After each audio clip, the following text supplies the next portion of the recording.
Coucou frères et sœurs, que la paix demeure sur vous. Alors, non et non, je n'ai pas visité l'enfer. Mais par contre, j'ai mis des guillemets sur le titre parce que, en fait, je vais parler de ça. Je vais parler de ceux qui ont visité l'enfer. Le Seigneur m'a conduit à faire cette vidéo depuis un moment et je me rebelle contre lui en ne la faisant pas. Et ça fait un moment qui me demande de la faire. Ça fait un moment que je lutte pour pas la faire parce que c'est un sujet très difficile et très complexe que je voulais pas m'aventurer ou je savais vraiment pas si ça venait de Dieu ou pas ce que je vais vous dire par rapport à ce sujet. Donc, de ce fait, je vais vous parler vraiment de personnes qui ont visité l'enfer et les conséquences que cela engendre dans la vie des frères et des sœurs ou d'autres personnes, etc. Donc, j'ai écouté, le Seigneur m'a conduit à écouter toutes les vidéos qui existent. Plutôt, il m'a poussé à voir toutes les vidéos qui existent, à écouter tous les audios qui existent et à lire tout ce qui peut se lire sur ce sujet. Et je ne suis pas là pour dire si ces gens disent la vérité ou si ces gens mentent ou si ces gens veulent faire du business ou être reconnus à travers ce genre de témoignages. Mais je veux simplement dire que tout ce que j'ai pu écouter, il y a beaucoup de contradictions, beaucoup de témoignages opposés. Et l'un va dire ça, l'autre va dire ça, l'autre il va voir ça, l'autre il va pas voir ça, ou etc. Il y a tellement de choses. Franchement, si j'écouterais tout le monde, on irait tous en enfer. On crèverait tous en enfer, les gars. Même pas besoin de croire en Christ. Pas besoin, même si tu crois en Christ, tu vas aller en enfer, car il y a des témoignages qui disent même que ceux qui croient en Christ sont en enfer. Bon, je vais pas me retarder, j'avais prévu de faire une très courte vidéo sur ce sujet, parce que si je me retarde trop longtemps, je vais sûrement dire des bêtises. Donc, moins je dis de choses, plus c'est concentré, plus c'est mieux.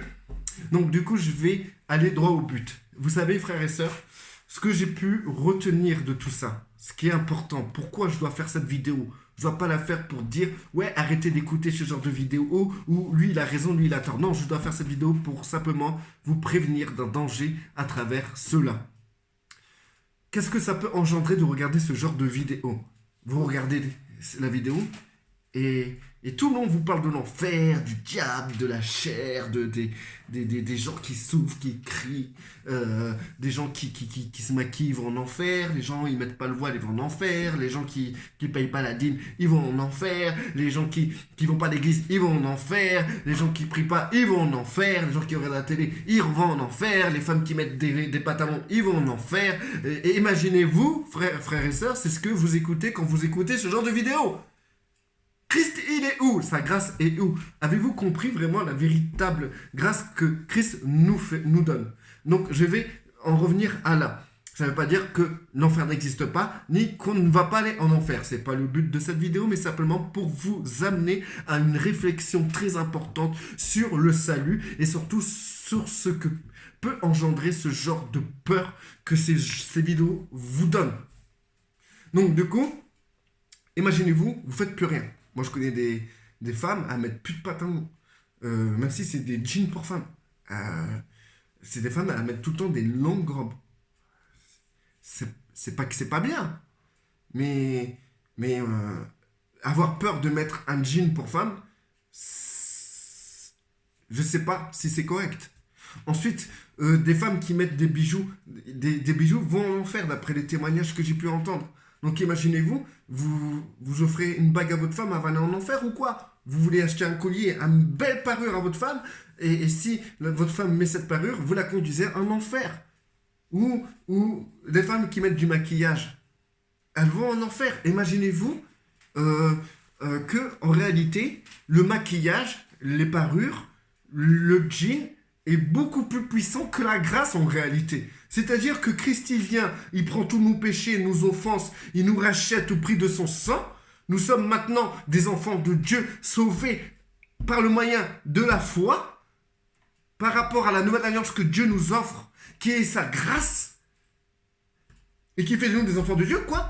Et du coup, parce que en tant qu'enfant de Dieu, tu vas mettre un jean pour femme, parce que tu es une femme, tu vas aller en enfer.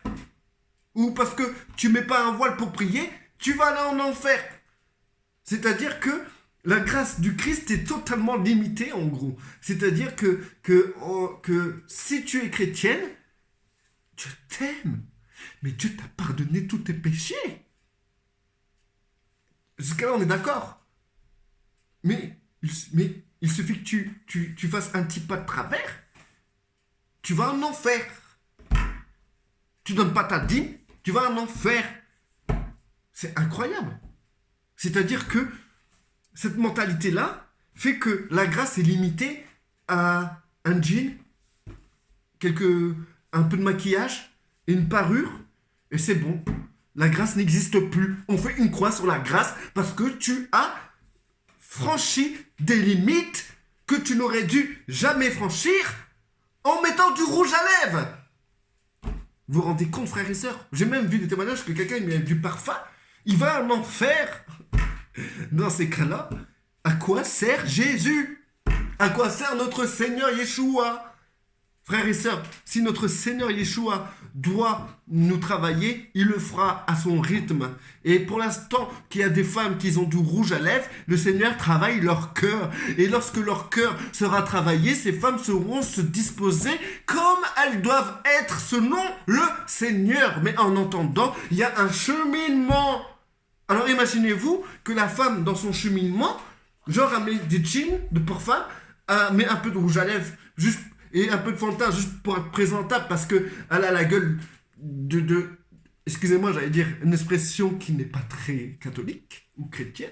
Donc, pour dire qu'elle est un peu fatiguée, donc elle met du fond de teint, tout ça et tout pour être présentable. Et elle met une petite parure, la parure que son mari lui a offert pour son anniversaire. Et du coup, dans son cheminement, Christ travaille son cœur, mais si elle crève pendant son cheminement et qu'elle a sa sorelle, elle va en enfer, quoi, en fait. En gros, c'est ça, quoi. Vous croyez pas que Christ est beaucoup plus grand que toutes ces choses-là? Et que c'est le cœur que Christ regarde, et non à l'apparence? Donc, du coup, dans ce genre de cheminement, il y a des gens qui vont mourir, peut-être, il y a des femmes qui vont mourir avec du rouge à lèvres sur les lèvres parce que Christ a travaillé autre chose que ce genre d'apparence. Vous allez me dire, mais attends, Olivier, mais quand tu viens avec Christ, tu deviens pur. Et toi, t'es pur? T'as pas des choses à arrêter dans ta vie, là? Fais attention. Écoute les témoignages, là. Parce que là, tu vas aller en enfer. D'après ce que je peux entendre des témoignages, là où t'en es dans ta vie, tu vas en enfer. Je vous rassure, frères et sœurs, que là où vous en êtes dans votre vie aujourd'hui, le Seigneur est au courant. Et c'est lui qui gère, c'est lui qui vous conduit, qui vous amène à tendre vers la perfection. Il sait ce qui doit être travaillé en priorité. Par exemple, si le Seigneur veut travailler la colère chez une personne, il va se retarder sur la colère. Maintenant, la personne peut être travaillée sur la colère. Le Seigneur a touché cette personne par rapport à la colère, la personne change, elle peut changer et elle est rentrée vraiment dans la volonté de Dieu en changeant, puisque c'est le Saint-Esprit qui a touché son cœur. Et donc dans cette démarche-là, cette personne est pure devant le Seigneur, même si elle a du rouge à lèvres, parce que le Seigneur n'a pas voulu attaquer le rouge à lèvres, mais plutôt la colère de la personne, car c'est pas le rouge à lèvres qui va faire quoi que ce soit dans la vie de la personne. Mais c'est sa colère qui va faire beaucoup de dégâts dans la vie de cette personne et dans la vie de son entourage. Vous allez dire, oui, mais le rouge à lèvres, ça séduit. Oh, bande de pervers. Remettez-vous en question. Si vous êtes séduit parce qu'une femme met du rouge à lèvres, c'est que vous avez un problème. Et c'est vous le problème. Et donc, c'est votre cœur qui doit être travaillé. C'est à vous de dire, Seigneur, pourquoi une femme qui met juste simplement du rouge à lèvres me séduit? Pourquoi une femme qui met des parures me séduit? Pourquoi une femme qui met des trucs sur ses cils me séduit? Seigneur, pourquoi? Je suis un pervers.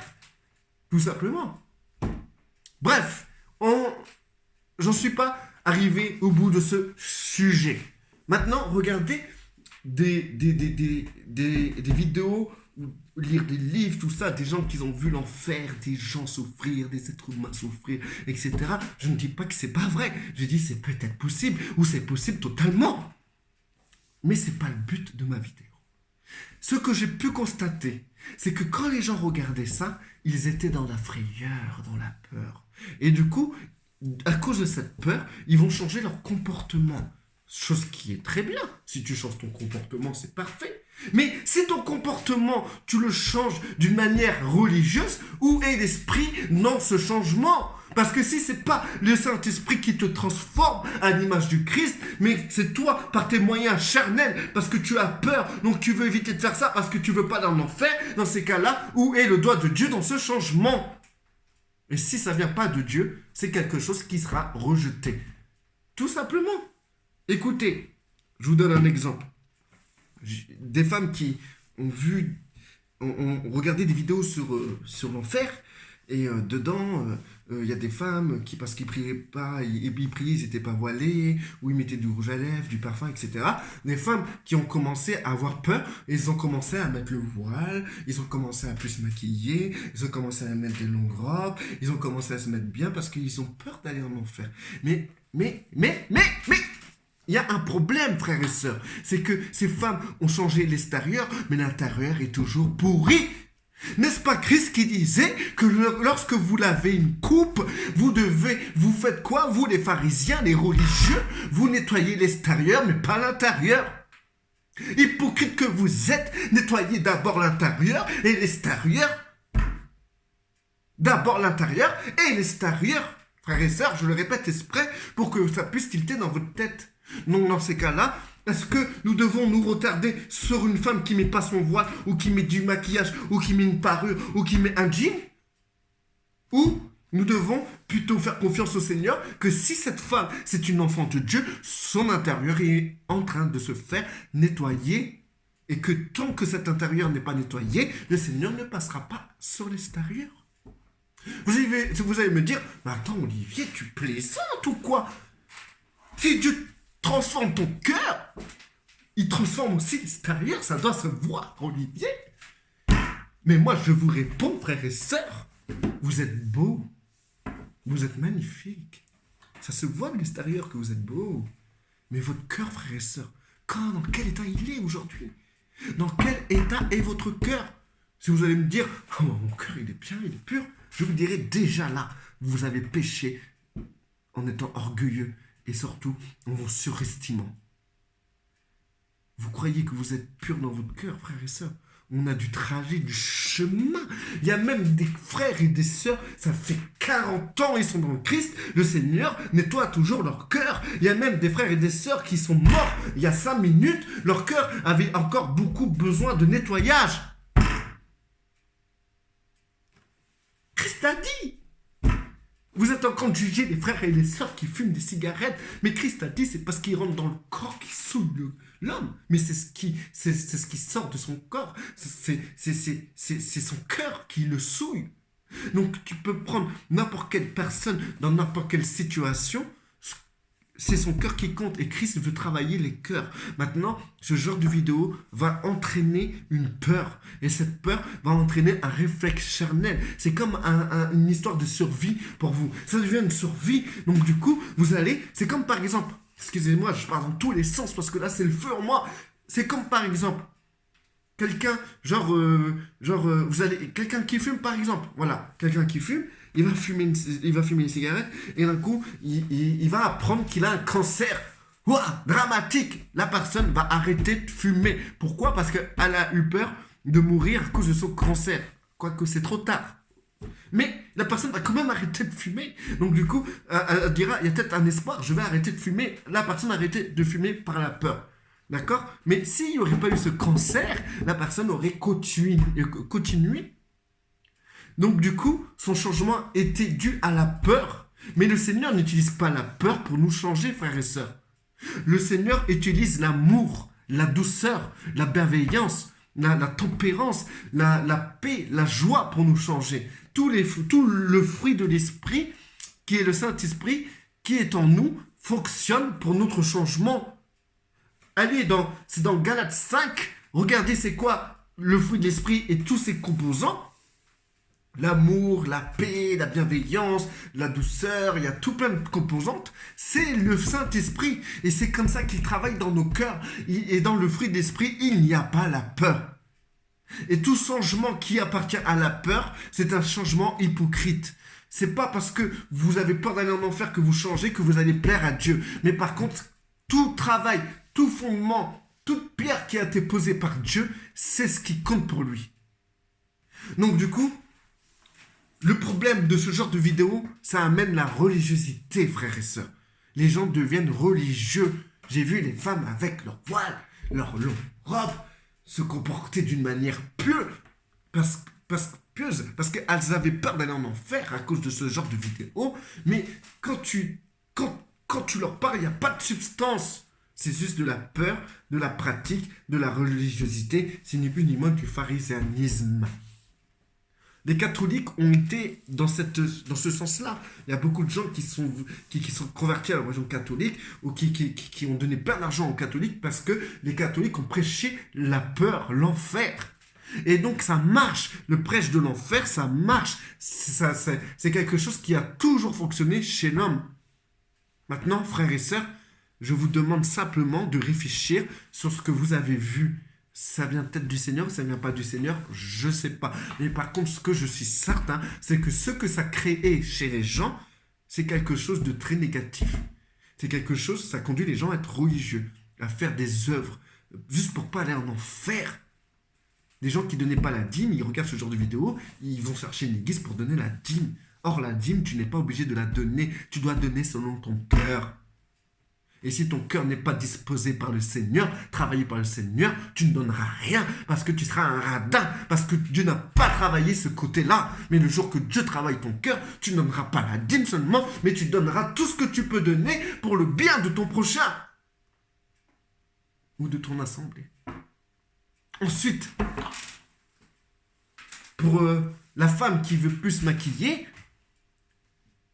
si tu le fais parce que tu as peur d'aller en enfer, je vais te dire, ma sœur, ton cœur est toujours maquillé. Si tu n'as pas envie de mettre de pantalons, des jeans pour femmes, mais des robes parce que tu veux pas aller en enfer, ton cœur porte toujours des jeans. Tout ce que vous ferez parce que vous avez peur d'aller en enfer, ça sera des choses qui seront totalement charnelles. Comprenez cela. À vous de comprendre.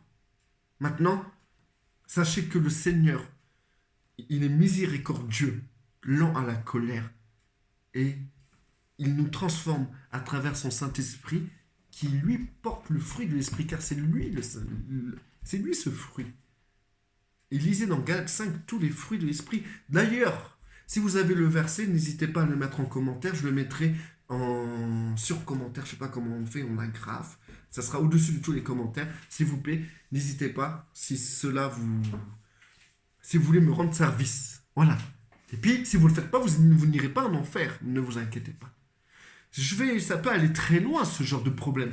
Ça peut aller très loin. J'ai vu des gens même sortir leurs enfants de l'école pour pas qu'ils soient souillés par Babylone. Des gens interdire leurs enfants à regarder un dessin animé, des dessins animés, la télé même.